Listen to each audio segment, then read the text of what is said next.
Hi అండి, లక్ష్మీ శ్రీనివాస్ కిచెన్కి స్వాగతం. ఈరోజు మనము వాక్కాయ అండి, వాక్కాయలతో మనం పప్పు చేసుకోబోతున్నాం. వాక్కాయ పప్పు ఇప్పుడు సీజన్ కదండి, వాక్కాయలు బాగా దొరుకుతాయి. విటమిన్ సి ఎక్కువ ఉంటుందండి పుష్కలంగా ఈ వాక్కాయలో. ఈ వాక్కాయ మన సీజన్లో దొరికినప్పుడే చక్కగా తెచ్చుకొని మనం పప్పుగా కానీ పచ్చడిగా కానీ పులిహారగా కానీ ఎట్లాగైనా సరే మనం అన్నిట్లో వాడుకుంటే చాలా మంచిదన్నమాట. ఏ సీజన్లో దొరికేది దాంతో మనం వాడుకోవాలన్నమాట. ఆ పులుపు మనం వాడుకోవాలి. రోజు మనం చింతపండు వాడకూడదన్నమాట. ఈరోజు మనం వాక్కాయ వేసుకోబోతున్నాం. వాక్కాయ పప్పు అందరూ చేసేదేనండి, కానీ వాక్కాయ పప్పు నేను ఎలా చేస్తానో మీరు చూడండి. ఈ పప్పుకు కావలసిన ఇంగ్రీడియంట్స్ వాక్కాయ, మామూలు పచ్చిమిరపకాయ, కరివేపాకు, ఉల్లిపాయ అవేనండి. కందిపప్పు ఒక చిన్న గ్లాసు కందిపప్పు వేసుకుందామండి. ఇద్దరమే కదా, ఒక పూటకి సరిపోతుంది. ఒక చిన్న గ్లాసులు కందిపప్పు వేసుకొని ఈ కందిపప్పుని వేయించుకోవాలి. ఇదివరకు మా అత్తగారు, మా అమ్మ వాళ్ళు పప్పు చక్కగా వేయించే వండేవారు అన్నమాట. పప్పు చాలా టేస్ట్ ఉండేది. క్రమేణకంగా మనము కుక్కర్లో వచ్చాక వేయించకుండా మనం కుక్కర్లో పెట్టేయడం అలవాటు చేసుకున్నాం. కుక్కర్లో అయినా సరే చక్కగా మనం పప్పు వేయించి పెట్టుకున్నాం అనుకోండి, సూపర్ టేస్టీ బాగుంటుంది కందిపప్పు. ఇది మనం ఈరోజు కందిపప్పుతో వాక్కాయ పప్పు చేసుకోబోతున్నాం. పప్పు చక్కగా వేగిన తర్వాత కడిగి మనం మళ్ళీ పప్పుని పొయ్యి మీద పెట్టుకున్నాం.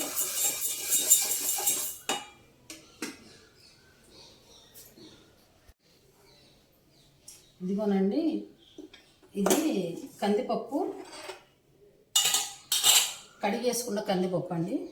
ఇప్పుడు ఇది ఈ రాతి పాత్రలోకి తీసేసుకుందాం. గిన్నె కొంచెం కాలుతుందండి. ఇందులో వేయించుకోకూడదు అన్నమాట. రాయి డ్రైగా హీట్ ఎక్కకూడదు. అందులో ఏదన్నా పదార్థం తడిగా ఉన్నదైతే ఏమవ్వదు అన్నమాట.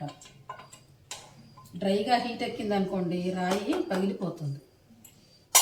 నేను పప్పు ఎప్పుడు వండినా ఇలాగ ఈ రాతి పాత్రలోనే వండుతా. కొంచెం క్వాంటిటీ కనుక మాకు సరిపోతుందండి. అదే ఎక్కువ మంది ఎక్కువ కావాలంటే ఇది చాలదు, ఇంకా పెద్దది కొనుక్కోవాలి. పప్పు కడిగి వేసుకున్నాం కదా, పప్పుకు సరిపడా వాటర్ పోసుకొని ఇప్పుడు స్టవ్ అంటించుకుందాం.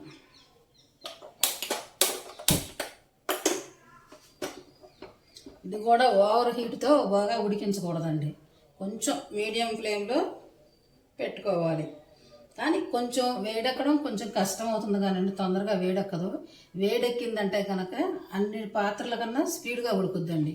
చాలా స్పీడ్గా ఉడుకుద్ది, మెత్తగా ఉడుకుద్ది పప్పు కూడా. అసలు ఈ పాత్రలో వండిన పప్పు చాలా టేస్ట్ ఉంటుంది అనమాట. నేను పప్పు ఎప్పుడు వండినా నేను మా ఇద్దరికి ఈ పాత్రే వండుతా. పిల్లలు వచ్చారనుకోండి అప్పుడు ఎలాగ తప్పదు, పెద్ద పాత్రలో మామూలు పాత్రలోనే స్టీల్ పాత్రలోనే వండేస్తాను అన్నమాట. ఇప్పుడు ఈ పప్పు చక్కగా ఉడకాలి. ఉడికిన తర్వాత మళ్ళీ మీకు నేను చూపిస్తాను. చక్కగా వాక్కాయ దొరికినప్పుడు ఈ సీజన్లో చక్కగా వాడుకోండి, మంచిదన్నమాట. జలుబు గిలుబు అంటారు కానీ ఏముండదండి, అన్నీ తినాలి మనం. అన్ని పదార్థాలు రుచి చూడాలి, టేస్ట్ చూడాలి. ఒక్కొక్క దాంట్లో ఒక్కొక్క విటమిన్స్ ఉంటాయి, మినరల్స్ ఉంటాయి, అన్నీ ఉంటాయి. అన్నీ మనం చూడాలి. నిమ్మకాయ తినాలి, వాక్కాయ తినాలి, ఉసిరికాయ తినాలి, చింతకాయ తినాలి, అన్నీ తినాలన్నమాట. ఏ సీజన్లో ఆ కాయ ఆ పులుపు మనం వాడుకుంటే మన హెల్త్ చాలా బాగుంటుంది. చక్కగా వాక్కాయ తెచ్చుకొని మీరు అన్నిటిలో వాడుకోండి. మనకు పులుపు ఎక్కడెక్కడ వేస్తామో అన్నిటి దగ్గర ఈ వాక్కాయ వాడుకోవచ్చండి. భరంగా వాడుకోవచ్చు. జలుబు గిలుబు అంటారు కానీ అవేమీ ఉండదు. ఏముందో కాస్త నువ్వులు తగిలించండి, కాస్త ఇంగువ తగిలించండి, అంతే. ఏమీ ఉండదు, బ్యాలెన్స్ అయిపోతుంది అనమాట. అది పప్పు ఉడికాక మళ్ళీ మనం చూద్దామండి. ఇదిగోనండి, పప్పు ఒక 50% ఉడికిందండి. 50% ఉడికినప్పుడు ఏం చేయాలంటే మనం ఉల్లిపాయ, పచ్చిమిరపకాయలు, 4 పచ్చిమిరపకాయలు, ఒక చిన్న ఉల్లిపాయ అండి, ఇవి వేసుకుందాం. 50% సగం ఉడికిన తర్వాత ఒక 10-15 వెల్లుల్లి రెమ్మలండి, ఒలిసినవి. ఇలా ఒలిసిన వెల్లుల్లి రెమ్మలు వేస్తే మనకి అది జలుబు గిలుబు అనేది అలాంటిది ఏమి ఉండదు అన్నమాట. వెల్లుల్లిపాయలు కూడా పప్పులో ఇలా ఉడికిన వెల్లుల్లిపాయలు చాలా టేస్ట్ ఉంటాయండి. మా ఇంట్లో చాలా ఇష్టంగా తింటారనమాట. అందుకని ఇలా పప్పులో ఎప్పుడు ఇలా ఒలిసిన వెల్లుల్లిపాయలు వేస్తాం. ఇదిగోండి ఒలిసిన వెల్లుల్లి 50% ఉడికింది కదా, సగం ఉడికింది. ఇంకొక 75% ఉడకనిద్దాం. ఉడకనిచ్చాక అప్పుడు వాక్కాయ వేద్దాం. మళ్ళీ కొంచెం సేపు ఉడకనిద్దాం. కొంచెం వాటర్ తగ్గింది, కొద్దిగా వాటర్ పోసుకొని మళ్ళీ ఒక 2 నిమిషాలు ఉడకనిద్దామండి.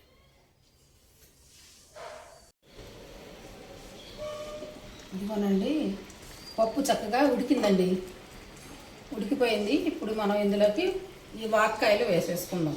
వాక్కాయ లోపల గింజ తీసేయాలన్నమాట. గింజ కసి ఉంటుందండి, ఆ గింజ తినకూడదన్నమాట. లోపల గింజ చెక్కలుగా కోసి ఆ చెక్కల్లోంచి గింజలు తీసేయాలి. ఆ గింజలు తీసేసిన తర్వాత ఇవ్వండి వాక్కాయ ఇవి వేసేసుకుందాం. వాక్కాయ, కొంచెం పసుపు,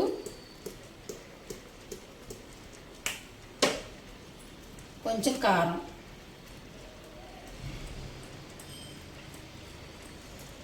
పులుపు కదండి కొంచెం కారం ఎక్కువే పడుతుంది. కారం, కొంచెం వాటర్ తగ్గిందండి, కొద్దిగా వాటర్ వేద్దాం. వేసాం కదా, చక్కగా ఈ వాక్కాయ, ఈ పసుపు కారం అన్నీ చక్కగా అన్నిటికీ ఫ్లేవర్ పట్టి మెత్తగా ఉడికిపోతుందండి. ఉడికిన తర్వాత మనం తాలింపు వేసుకోవడమే. ఉడికాక చూద్దామండి.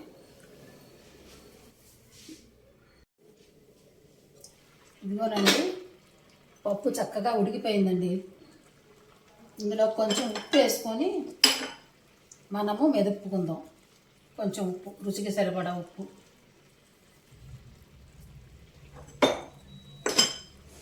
వేసుకొని ఇది 2 చుదిరిగాను పప్పు. ఇదిగోనండి చక్కగా ఉడికిపోయింది. ఉప్పు వేసుకున్నాం కదా, ఇలాగ మెదిపేసుకొని పప్పు,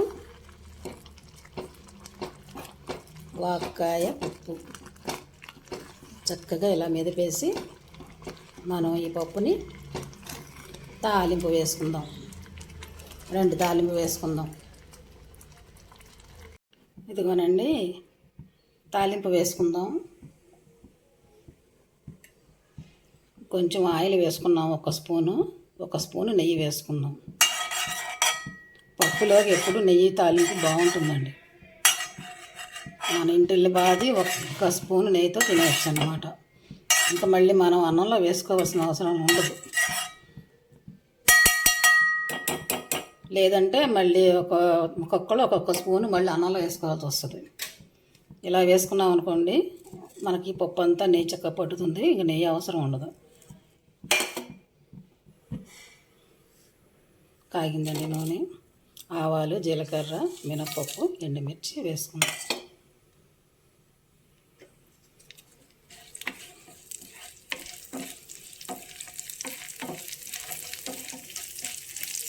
ఇందులో ఇంకా వెల్లుల్లిపాయలు వేసుకోవచ్చండి, కానీ అవసరం ఏమి ఉండదు. అందులో మనం చాలా వేసాం కదా, ఆ ఫ్లేవరే బాగుంటుంది.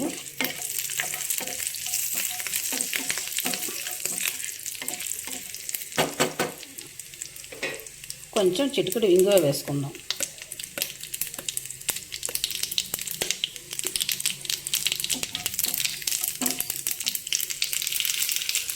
తాలింపు పప్పులో వేసేస్తాం.